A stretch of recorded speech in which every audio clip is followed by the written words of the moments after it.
Where did it come from? How did it exist?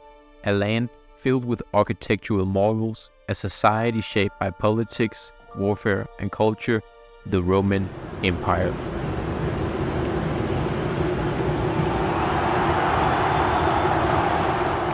But what do we truly know about it? Let's unravel the mysteries of this once magnificent empire. What preceded Rome? Well, long before the rise of the Roman Empire, the Italian peninsula was inhabited by various tribes and people. You may wonder, how did they influence Rome? The Etruscans in the north, for instance, had a profound impact on Rome, influencing its architecture, culture, and even social structure. And what about the city of Rome itself? Legend has it that it was founded by the twin brothers Romulus and Remus in 753 BC. But is that all there is to it? No.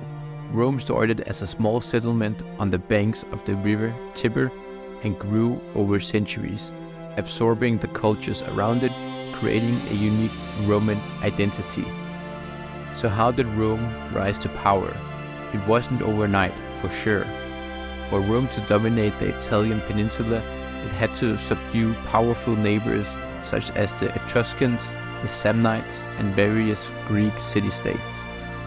And they did, through a combination of military might, diplomacy, and strategic alliances. What set Rome apart? One crucial aspect was its political system. By the 5th century BC, Rome had developed a republican form of government with power vested in the Senate and the people.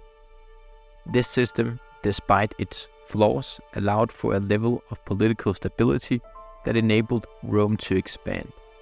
But how did Rome transition from a republic to an empire? This didn't happen overnight either. Julius Caesar, a Roman general, played a pivotal role. But did he make Rome an empire? Not exactly. His rise and subsequent assassination set the stage for his adopted son Octavian, later known as Augustus, to become Rome's first emperor. Now let's delve deeper in the empire's expanse. At its peak, the Roman Empire stretched from the misty shores of Britain to the scorching sands of Egypt, spanning from the Atlantic Ocean to the fertile crescent of the Near East. The question is, how did it govern such a vast area? The answer lies in the sophisticated administrative system, advanced legal codes, and the indomitable strength of the Roman army. Rome wasn't built in a day, and neither was its empire. The administration was structured in a way that efficiently managed the territories. Local autonomy was granted where suitable, and Roman governors administrated where direct control was needed. A complex network of roads facilitated communication and troop movement, binding the empire together. Let's not forget one of the most profound Roman contributions, their legal system. Roman law was a perfect blend of fairness and pragmatism. It provided a comprehensive legal framework that addressed issues from property rights to contractual obligations. And it's the bedrock of many modern legal systems. But was the Roman law always fair? Not always, especially when it came to the social class and slavery. Rome was an architectural and engineering marvel. Roads, aqueducts, baths, and monumental buildings. Rome had it all. But who built these wonders? Much of Rome's grandeur was achieved through the labor of slaves. Rome's economy heavily relied on slavery, with slaves working in the field, homes, and construction. This dichotomy between advancement and human suffering is a grim facet of Roman society. Rome was rich, powerful, and in many ways a beacon of civilization. Its coinage was a universal currency, and its trade network spanned the known world. But where did this wealth go? The social divide was significant. While the elite indulged in luxuries, the commoners often lived in crowded apartment blocks, some without access to basic amenities. War was a constant in Rome. The Roman army was a formidable force, instrumental in Rome's expansion, but what can come after conquest? In many places, Rome brought stability, a period known as Roman peace, yet the price was often high, with local cultures suppressed, populations enslaved, and rebellions brutally crushed. Despite its imperfections, the legacy of the Roman Empire reflects through time. It has shaped our world in countless ways, leaving a complex, multifaceted heritage that's a testament to the power and the pitfalls of civilization. The Roman Empire, a glorious beacon marred by shadows, but undeniably pivotal in the grand narrative of human history. How has Rome influenced us? Look around you. From our legal system to our languages, from architectural wonders to city planning, the touch of Rome is everywhere. But was Rome perfect? No society is.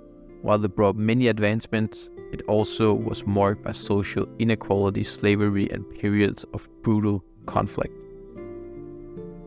And so the legacy of the Roman Empire continues to echo down the corridor of time. It has left an undeniable mark on the canvas of human history, a testament to the power of civilization. Where did it come from? How did it exist? Now you know a bit more about the majesty that was Rome. So what caused the great empire to crumble? The fall of the Roman Empire didn't happen all at once. It was a slow process brought about by problems from within and threats from outside. Let's think about money. The Roman Empire was rich, but could it keep up its wealth forever?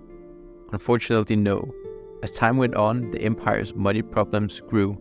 Taxes were too high, prices kept going up, and they relied too much on slave labor. These problems weakened the empire. Was money the only problem? No, bad leadership and fighting among leaders played a big role too. The Praetorian Guard, who were supposed to protect the emperor, often played politics and even killed emperors. In the 3rd century AD, many emperors came and went quickly, creating a lot of instability. There were also problems from outside the empire. As the empire grew, it started clashing with Germanic tribes on its borders. These tribes, pushed by Huns from the east, began to break through the Roman borders. For example, the Visigoths famously attacked and looted Rome in 410 AD. And changes were happening within the empire too. Did you know Rome was not always the capital? To manage the large empire better, Emperor Diocletian split it into east and west in the late 3rd century AD. Later, Emperor Constantine moved the capital from Rome to Byzantium, now known as Constantinople.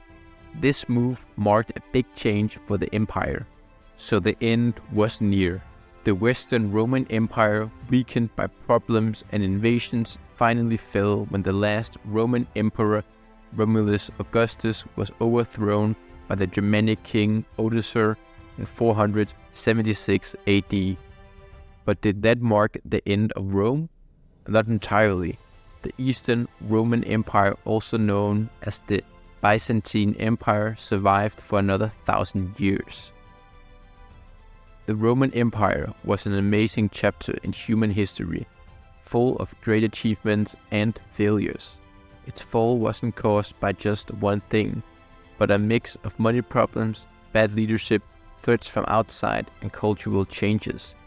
Even after its fall, it left a strong legacy that continues to shape our world today.